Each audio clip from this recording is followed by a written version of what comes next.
Well, we're delighted we've been around for 40 years. I wish it was my 40th birthday. I'm a little older than that.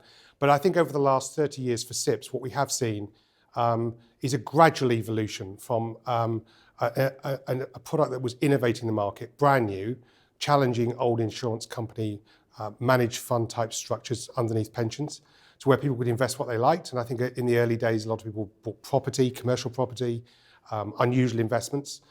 But now we're looking at SIPPs that are mainly being used by advisors to manage all their investments. And a lot of those are more mainstream managed funds that they would find with all the various fund houses. And people are running discretionary portfolios underneath the SIPP product. So it has moved on a long way. There's still some people who are using it in a more old-fashioned way, but huge evolution over the last 30 years.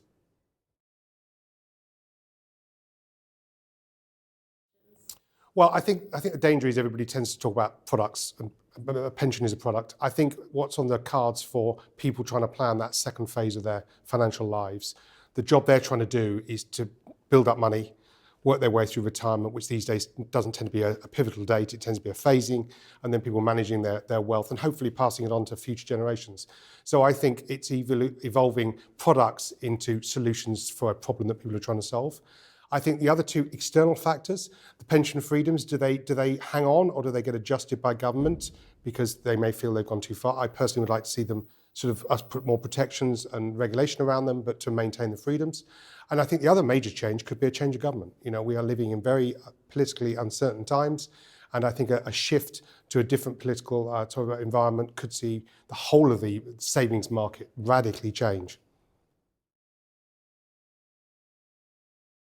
Yeah, I think platforms, because we're supporting advisors, and that's our business model, that we work with advisors. Advisors will spend most of their time focusing on helping people in the second half of their financial lives.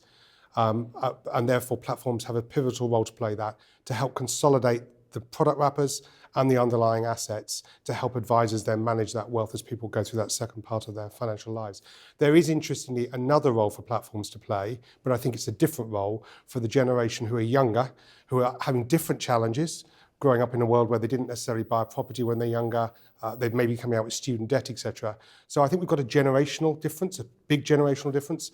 I think the platform market that we work in is more focused on the first journey I described, but there's clearly a big challenge for the generation growing up in the financial world that we live in today that we also need to turn and address it whenever we can.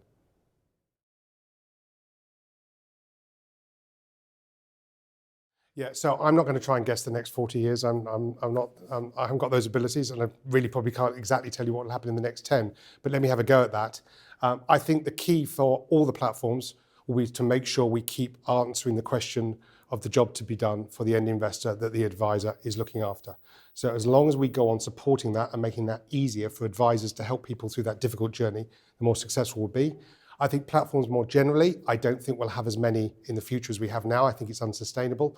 But the idea that we're going to shrink this market down to 3 or 4 players, I think is unrealistic. Where I think consolidation has occurred is in the technology providers. And we've seen a story in the last couple of weeks about Pavure GBST maybe getting together. That maybe even shrink even further the number of people doing that.